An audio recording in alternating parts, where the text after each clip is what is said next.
Hello mga kainahan, ako si Maribit Segovia, taga Manilang, probinsyana. Aw. Guys, magtagalog na lang siguro tayo, no? Kay naamang giga-request gud pod nga tagalogin ko daw para pod maintindihan daw nila. Puro daw kasi Bisaya ang salita ko, wala silang maiintindihan. Dahil nga mayroon tayong mga kakilala, mga naging kaibigan ng mga Tagalog, so magtatagalig tayo, ha? Tayo naman mga Bisaya, madali tayong makaintindi ng Tagalog. At higit sa lahat, talagang maintindihan natin ang Tagalog. Pero ang mga Tagalog, guys, hindi po sila makaintindi ng Bisaya. Yun po ang katotohanan. Okay, so in this video guys, ito na nga guys, ipapakita ko nga po sa inyo kung paano ako nagluluto ng bungang malunggay. So pakbit ito guys kung tawagin, no? Kasi same process pa rin naman sa pagpapakbit. Ayan na nga guys, niluluto ko muna yung karning baboy, no?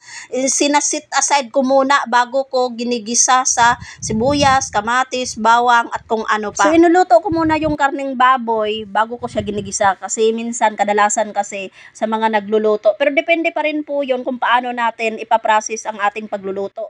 Yung iba kasi guys, diniretso na lang paggisa yung karning baboy sa lamas. No, pero ako, iniluto ko muna siya, nilagyan ko muna siya ng kaunting tubig, pinaimpis yung tubig hanggat nawala ng tubig, and then nagtutos. Yung nagba-brown siya ba? So, ganun ang ginagawa ko. At nang sa ganun ay malambot talaga at lutong-luto. Kung minsan kasi, pag naluto na yung gulay, no, yung kakain na tayo, ang karne matigas. So, kapag iniluto na muna natin, bago natin igigisa, siguradong lutong-luto yun at malambot. Base nga sa sinasabi ko, so pareho lang sa pagluto ng pakbit, no, gisa-gisa lamang. Pero sa atin kasi sa probinsya guys, ang pakbit, hindi po bunga ng malunggay. Pero dito, natutunan ko sa Manila ang magluto ng pakbit na may bunga ng malunggay.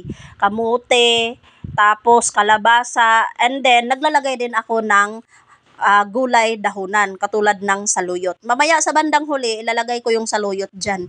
So ayan lang naman, napakasimple lang naman lutuin, gisa-gisa lang. Syempre maglalagay tayo ng tubig, pinakasabaw, at nang sa ganon ay mapapalambot na. At kunting minuto lang mapapalambot mo na, syempre maluluto na. O ganun lang. Ayan guys, ay paluto na ayan, no, nilalagay ko na yung dahon ng saluyot guys. Gusto ko rin kasi na dahon saluyot ang ilalagay kasi parang may konting lagok-lagok ba. At saka ano, parang mas bagay kasi yung dahon ng saluyot kumpara sa ibang pero dahon. Optional lang naman yan, nasa atin pa rin yun kung anong gusto nating ilalahok na gulay na dahon. Kung gusto nyo malunggay, talbos ng kamote, pwede pa rin naman yun. O kaya naman pechay, pwede siguro yun. Pero hindi pa ako nakasubok ng pechay ang inilagay dyan. Kundi madalas talaga, yung amo ko dati, mga Batanggenyo, is saluyot. Ayan, sinasandok na natin, no, kasi luto na. At ito na ang finished product. Diba? Pakbit pa rin ang kinalabasan niya. Bunga ng malunggay nga lang.